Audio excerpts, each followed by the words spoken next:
Voiceover Coffee Shop, episode 38. Welcome to the Voiceover Coffee Shop, where we share our morning with some of the finest names in voiceover. And now, here's your host, voice actor Andrew Morrison.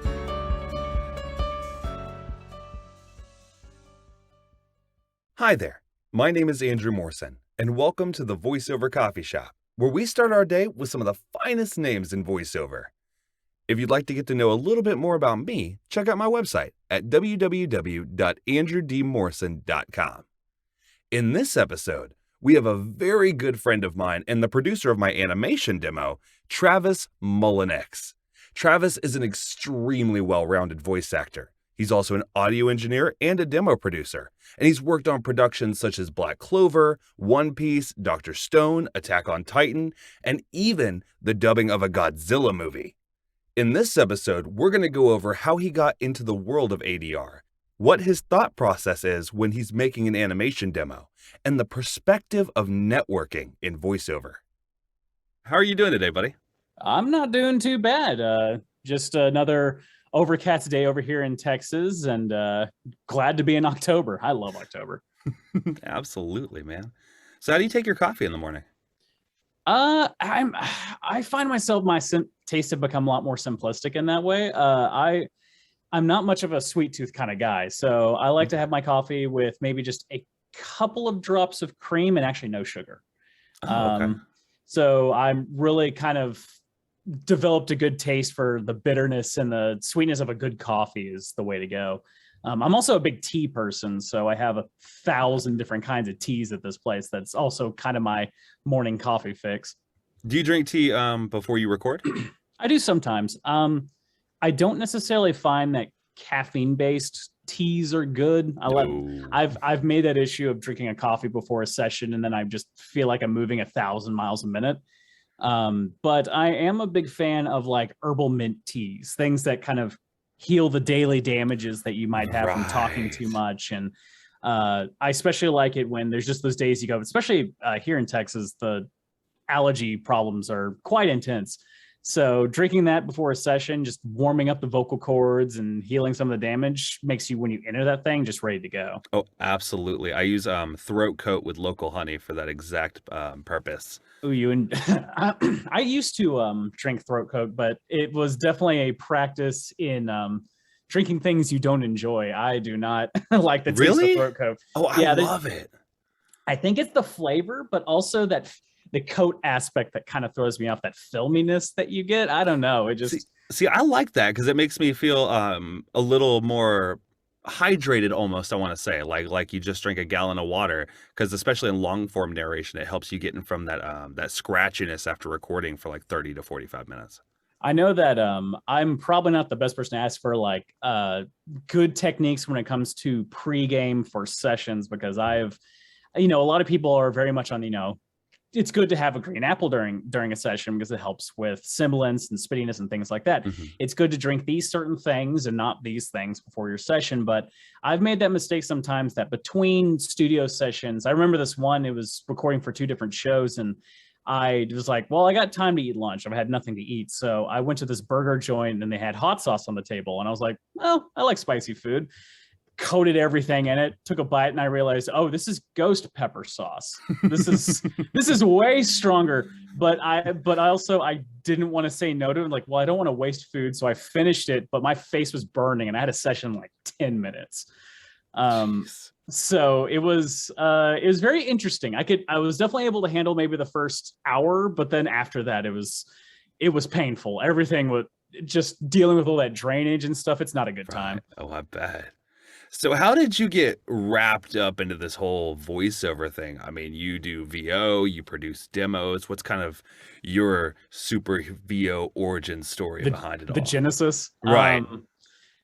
The thing is, like, I always was kind of an actor growing up. I enjoyed entertaining people. I just enjoyed overall performance. watching a lot of these animated series as a kid growing up on Saturday morning cartoons, the Batman animated series, X-Men, things like that, it didn't really click with you at the time that there were people voicing behind those characters. And I remember, like, for the longest time, like, it just wasn't a career that was really well known. I learned about it. The first time I even learned about voiceover was a newspaper article that was highly inaccurate because, well, I guess not completely highly inaccurate, but maybe a little misleading, that specified make the wage of a doctor while in your underpants. And I was like, that sounds like an interesting career. And it was a whole article about voice acting. And it's like, you could do it from home and make 6 figures on it and things like that. I'm like, that sounds like the perfect job for me. I mean, who would ignore like a promise like that? Right. So I started doing more research into it. And back then there wasn't a whole lot of information outside the occasional book you can find. And from that point, I just kind of found little ways to enter into this weird industry. A lot of it was early on kind of banging my head against walls just to try to find the right path.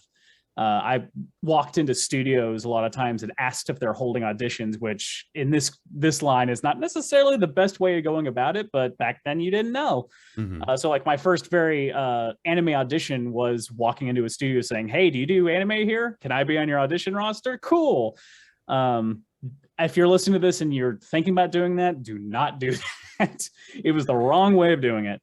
But like ever since then, like, after doing it and realizing how much it enriches my life, I just became a nerd for it. I became passionate about learning as much as I could about it and learning about the processes and training what I could in that time. So I've been at this since 2007. So now that we're ending 2021 later, getting close to 2022, I've been doing this a while, and I love doing it. It's one of the most fulfilling experiences of my life. So you mentioned anime specifically. Did you start with ADR or? I did. Obviously, the interesting way of going around it. I would say I started with ADR as the way to go because, well, I did a little announcing before that. I actually was one of my first gigs ever was announcing a beauty pageant. Oh, wow. Which is technically I recorded it in advance, but it was one of those experiences where I went, wow, this is really cool. Then I started taking college courses and announcing and things like that and getting used to using my voice in that way. And the teacher there, I guess, did work for Funimation and was like, he's this Australian guy, worked on a couple of shows like Samurai 7 and things like that. Okay. And he just ended up saying, hey, you know that Funimation, my Australian accent is terrible, by the way. Oh, by the way, the Funimation's like 5 minutes away from this college. So I went bug-eyed and went, I'm going to drive down there. And my dad's old-fashioned work ethic pumped in my brain is, you ask for the job that you want. So I went in there and asked for it. And oddly enough, got involved in that world a little bit early on, but I wasn't ready. That was little training and was just, I was running 100% on passion at that point. But back then also, I didn't know where to go to learn how to get better at the craft. So I started searching for internet groups and things like that of people that work on that sort of thing, and we'd be able to discuss it. And I found internet forums that were devoted to people that were interested in voice acting and things like that, and would sometimes host projects or just shoot around questions and show the things that they're working on. And I just started working with this internet community to learn about basically moving from it just being an interesting hobby idea to really wanting to do it as a career. After that kind of fell through eventually, though, that was about the point that like classes started becoming more available, that the job actually seemed like a real thing. So from that point, I had a good hold on it. But I would say definitely an origin story is just finding a big group of very interested other voice actors wanting to do the same thing. So when they create a community, a lot of those voice actors have moved on to do great things. So it's really interesting in this current generation of voiceover people, especially in character work, that I can look and go, hey, I remember you from 2007 on this internet forum. But that's kind of how I got into that. So what were they teaching you in that announcery class? Like, was it on stability, on projection? Like, what were some of the fundamentals that go into being an announcer voice? So the announcer stuff was a lot about understanding copy breakdown. So looking over it and understanding I would say it was less focused on base level technique, and it was definitely more focused on what it means to be a working announcer and getting the idea of the kind of work that's involved with it and practicing those kind of particular work skills. When it came to like things like to be able to speak properly and things like that, I had vocal training beforehand. I had a lot of music teachers in school that were interested in trying to get me into singing, for example, because they found I just kind of had a natural gift for it. So they wanted me to train on that. I also have a condition called auditory processing disorder, which requires, it's basically like an auditorial form of dyslexia. So it required a lot of additional training to be able to learn about speaking well and being able to understand the fundamentals of language. And another big part of it was mimicry, being able to hear and gain insight into voices and what people are thinking based on that. And I honestly think because of that, I've had a lot of experience on knowing how to analyze people's voices, and it made me interested in impersonations. It got me interested in listening to people and getting a feel for their feelings behind it. And I think that's helped me a lot in my career, actually. Even if it's a detriment in most cases, I think in this kind of role works perfectly. Gotcha. And so going back to the ADR side of it, you said you were running purely on passion. What was some training that you took afterwards other than the ADR training itself that kind of helped you more in the booth? I took a couple of classes with some character voiceover people, Tony Oliver, David Fenoy, and they were the ones who kind of definitely was a sit down moment of reality of like, these are kind of for characterizations, need to find your direction in it. But I can say until recently, ADR practice wasn't necessarily things you had a lot of access to. A lot of ADR directors and actors are starting to host classes now, but back then it was, I wouldn't say it was a guarded secret, but there wasn't anyone really talking about it. A lot of my experience came from doing it.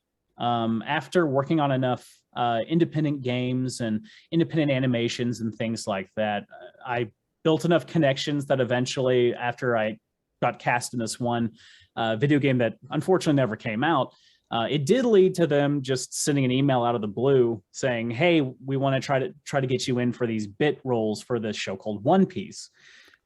So I got brought in for that, and the director there, a man named Joel, was a very accommodating sort of person.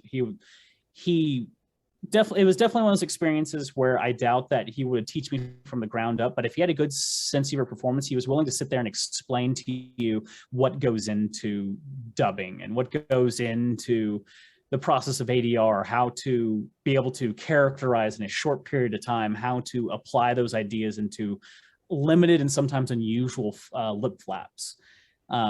So with his patience and honestly, just the overall sense of joy to be able to have that opportunity to begin with, it's been some days you go in, especially early on, where things just don't work. You're trying things and things just aren't clicking. I remember my first case of Walla was awful, where they put 4 people in a room to record lines that aren't written down. You had to improv. And on top of the fact that I didn't know what to do, and my auditory processing disorder, it was a nightmare. I would just sit there quietly a lot of times because I couldn't think of anything to say. So it was like, it was one, again, banging your head against a wall until you find the right path. It was honestly learning via adversity. Nowadays, though, there are a lot of people that host ADR classes where you can go in and do sample sessions and things like that, which is incredible. It gets a lot of these newer people already experienced in ADR even before they even have their first paid session. And I just think that's really cool. But yeah, back then it was a lot of making mistakes, sometimes taking 15 or so takes to get the right one, those sorts of things. Luckily, they were very patient with me. Gotcha. So how did you get into the engineering side of it? Because I mean, you produced my character demo and you did a phenomenal job.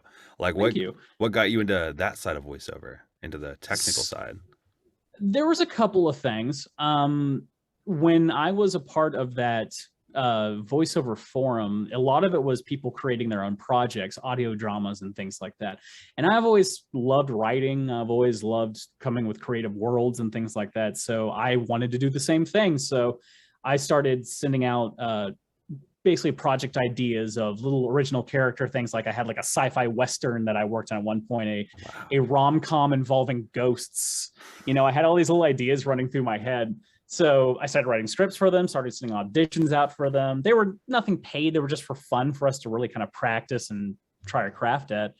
And during the experience of just practicing on mix on those, I got a real good sense initially on the creative process of engineering, the building things from the ground up and taking all these little pieces to make a much greater whole. And when I did that, I really started gaining an admiration for it. So when I was in college, I kind of had a direction. Well, I know what I want to do. I love voiceover. I still love to be involved in voiceover to this day. So what if I had a career that aligned unilaterally with voiceover? So I started working on more the technical aspect of it. And then it just came down to, eventually I started producing all these things and people really loved them, and getting that experience in school certainly helped. And then after that point, there was a big long break of me just working just to survive. So I didn't really dabble in much outside of passion projects. But then I started reaching out to these studios, showing them some of my old work. And once again, adversity through just trying things out, being in that space and applying the creativity and the knowledge that I already had, I started picking up a lot of this engineering stuff, and it's been kind of snowballing from there. I've had the chance to do production for everything from video games to anime to all sorts of things like that. So I've had a chance to really dabble into professional level, high-end, high-demand projects that have forced me to grow in that aspect. And when it comes to demos, I generally enjoy the process of that. Because as I mentioned, I love building things from the ground up and at least telling stories and creative and things like that. So a demo works just like that. You just basically take all the little paint that comes from the voice, the sound effects, the environment, the writing, and try to make these cool little projects that highlight the best of what a voice actor can do. And as a voice actor myself, I can definitely appreciate when the quality of that is solid. I know what it sounds like when it needs to sound well, because that's what I would want in my demo. So I've applied a lot of those principles to the other side of that industry. Gotcha. So what do you feel helps to make a demo stand out and become more competitive? Well, there are a lot of different thoughts on this depending on who you ask.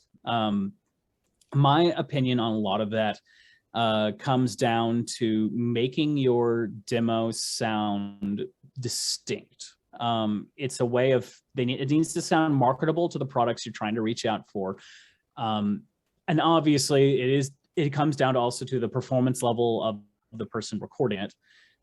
But there needs to be aspects of it that make it stick out compared to the hundreds that most likely either the talent agency or the person trying to cast you can be able to stick out and go, oh, I remember that voice.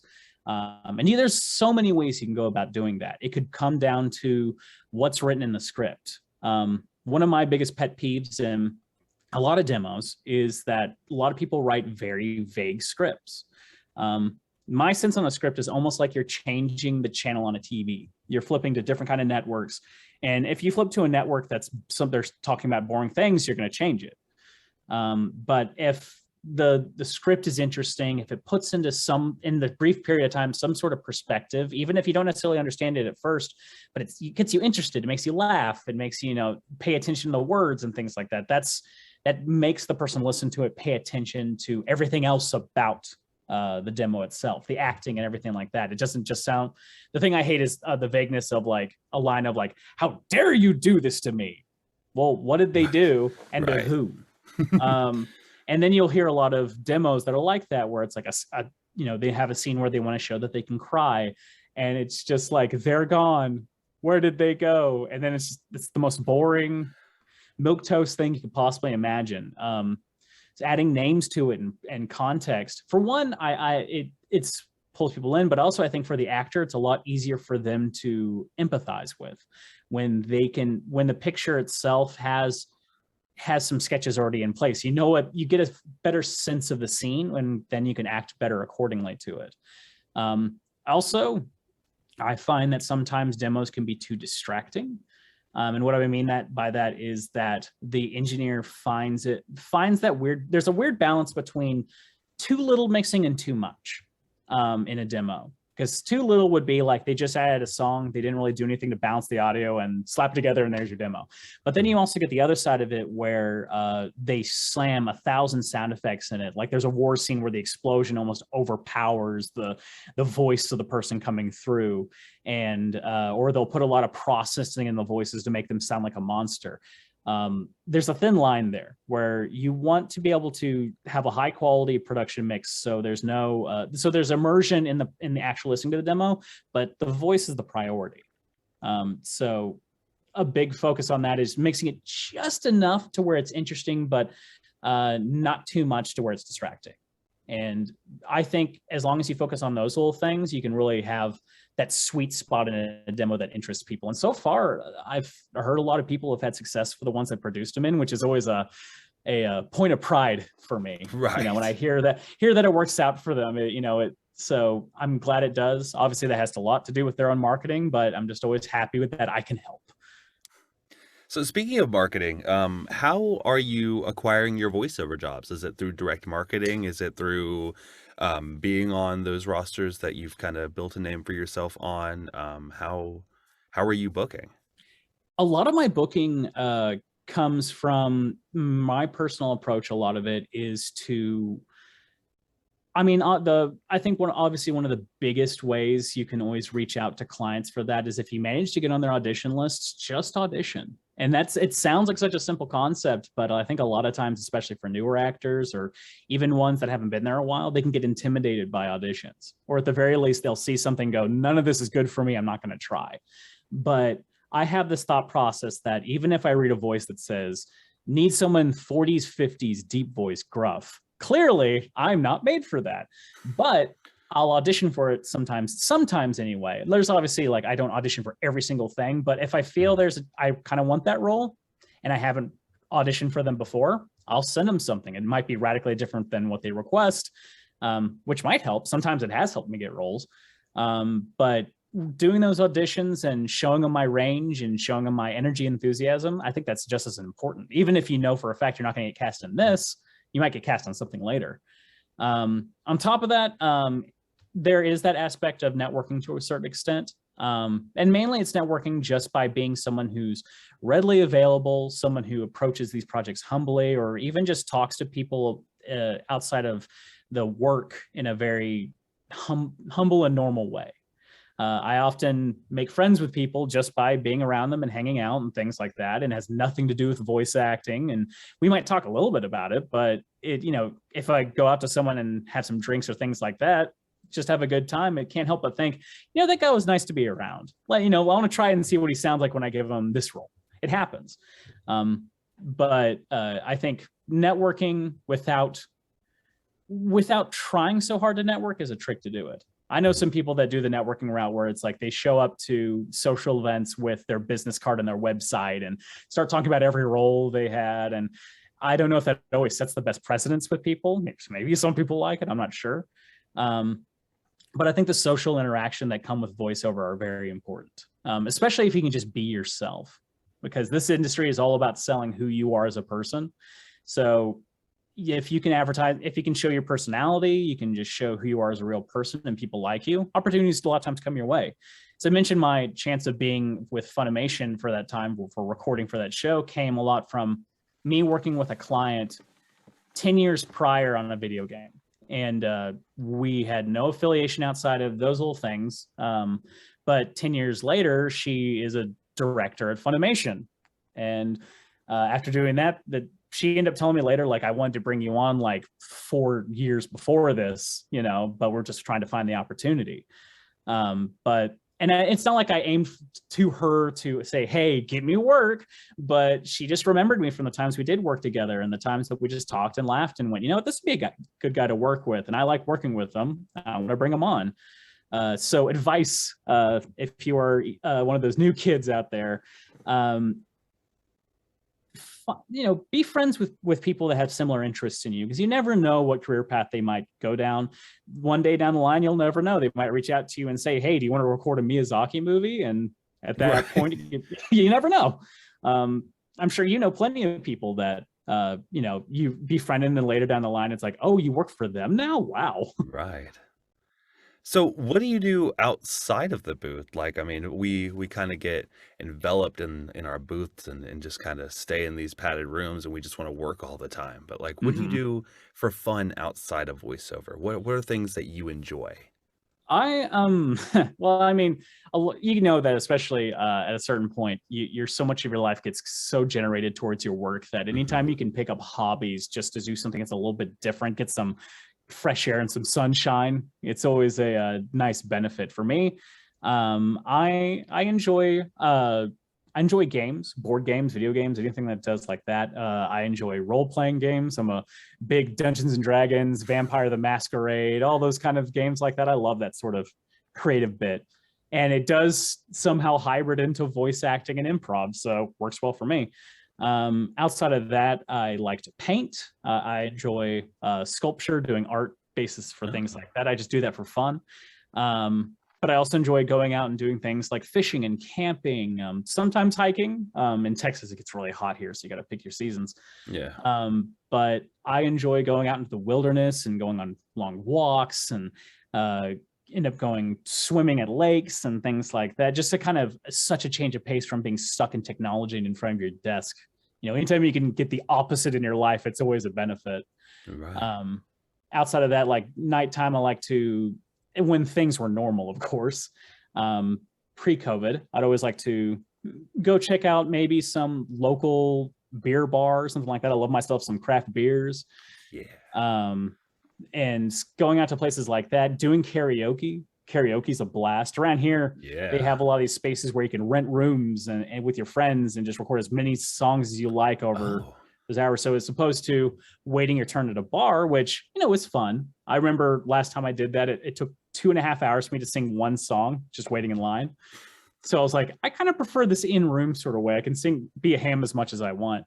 right. Uh, but yeah, I mean, I love doing that stuff. I love the social interaction of getting just on a cool night with some cool friends with a nice milk stout or something like that, and just be goofs. That's kind of my idea of fun. Awesome, man. So if you were to write a letter right now, knowing that letter was being sent back to when you first pulled up that newspaper article about voiceover, what would you tell your past self? I would tell my past self um, one thing: use your money more efficiently. There's always a lot of those avenues you take that think you lead you down a career path and you find yourself broke afterwards and you're like, well, I could have invested in a nice booth or Right. something like that. I would also encourage myself to keep confidence in this. There were many times where it felt like things just weren't going to work and you weren't as good as everyone else. And as many times as you told yourself that this was going to be a career, you weren't working on it, you weren't changing, and you were never going to do it. um, Being confident in the opportunities that you have and to keep working towards them and know that as long as you continue to work on it and you work on getting better, opportunities will come. um, I would tell myself, especially in my early 20s, that don't give up on it too quickly. um, and then of course, um, enjoy the journey while you have it, because this career path can sometimes lead to hills and valleys of work and the kind of cool opportunities you have. And sometimes you're working so fast that you don't really get to enjoy things as much as you have in the moment. Um, so it's learning to enjoy those cool things to do in the moment. In fact, like there's at one point I got to record for a Godzilla movie. I got to Wow. dub a Godzilla movie, which was like a childhood dream. But at the time, it was so fast paced and stuff that it didn't really click with me how cool that was. And then like year later when the movie came out, it really put it into perspective. Like you're in this movie, you're in a Godzilla movie. Right. And I think I tell myself that anyway now. If I could send a letter to myself 2 weeks ago, I would do the same thing. Enjoy it in the moment because you never know how long it's going to last, and you sometimes forget how cool an opportunity is until it's all over. So yeah, those would be my two letters. It'd be very wordy. Gotcha, man.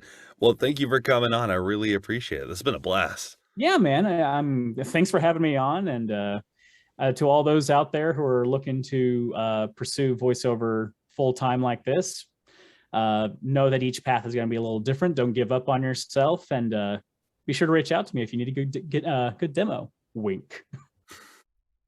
I really hope you enjoyed listening to Travis's mindset on both navigating the industry of voiceover and keeping the excitement of voiceover all throughout your career. Thank you for listening, and I will see you next time. Thank you for listening to the Voiceover Coffee Shop. For more information on guests, new episodes, and more, be sure to visit www.vocoffeeshop.com.